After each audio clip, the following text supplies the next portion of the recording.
for joining me for this episode of Poshmark Bookkeeping 101.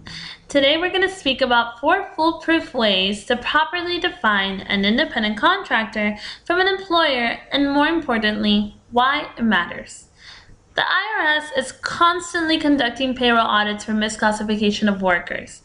It's a very common mistake that small business owners make, but one that comes with a very heavy fine if an auditor decides to find an owner guilty of doing so. Small businesses are easy targets because most lack an HR department to ensure that employee files are dealt with correctly.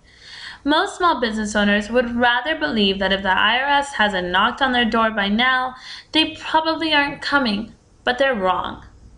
I started working with a client right around the time that she received her audit notice last year. She confessed to me that she had been classifying everyone working for her as an independent contractor for years. By the time she realized it, putting these misclassified workers on payroll, as employees should be, would have been more expensive than what she could realistically afford. My client had grown her business saving over 35% on labor costs, and now she had workers she could not legally afford. She thought that because she paid these workers anyway, what she was doing was really harmless. But the IRS takes this matter very seriously, so it's important for you to always know when a worker is considered an independent contractor or an employee, and the proper procedure that each one requires. If your intentions are to do things right, but the lines between employee and independent contractors seem to blur all too easily, I've put together 4 foolproof ways to help you determine if your worker should be receiving a 1099 or a W-2 at the end of the tax year. The first foolproof way can be by work hours. This can be one of the easiest ways to know right off the bat. If you tell your worker at what time they must report to the office or be out in the field, and how long you expect them to be there, they're 100% an employee. The second foolproof way to determine worker classification can be by tools and supplies. Are you providing all of these supplies and materials for your worker to perform the tasks agreed? They're 100% an employee if they are. A third way can be by payment terms. Do you receive an invoice from your worker, or are they clocking into the time tracker monitored by your office?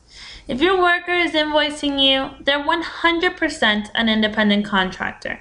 If you're paying your worker based off of their weekly timesheet generated by you or any of your company's applications, then they are 100% an employee. The fourth and last foolproof way to determine worker classification is by availability. Is your worker free to provide similar services to other companies while they are providing their services to you at the same time? If there's no conflict of interest there, then that worker is 100% an independent contractor. It's important to always classify your workers correctly. If you have been consistently doing so, keep records of all contracts and hire forms in case you have to dispute an audit. So what do you expect when you're audited? When you receive an audit notification, you will be notified for which period they are choosing to audit you. It is in your best interest to send as much information of the 2 pages of information requested by the IRS. So basically what I'm talking about is that not only are they going to ask you for any sheets that prove whether you've chosen them to be an independent contractor or an employee, they're also going to ask you for everything from your balance sheet to your cash flow statement, even stub payment copies for that period. Most of the information that will be requested by your auditor, you can actually print it straight from your accounting software. So here's why it's important to keep your books pretty clean.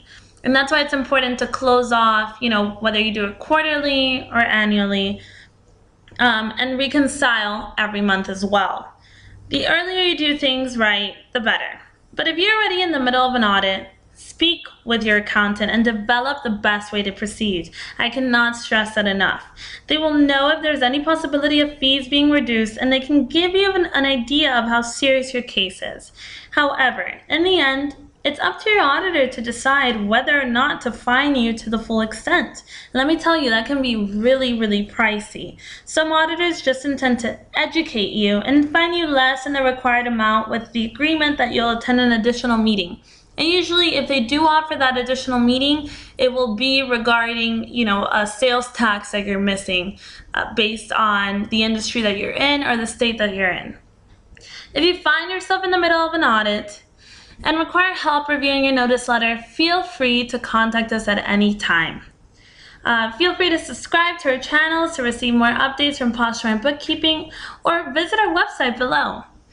Thank you.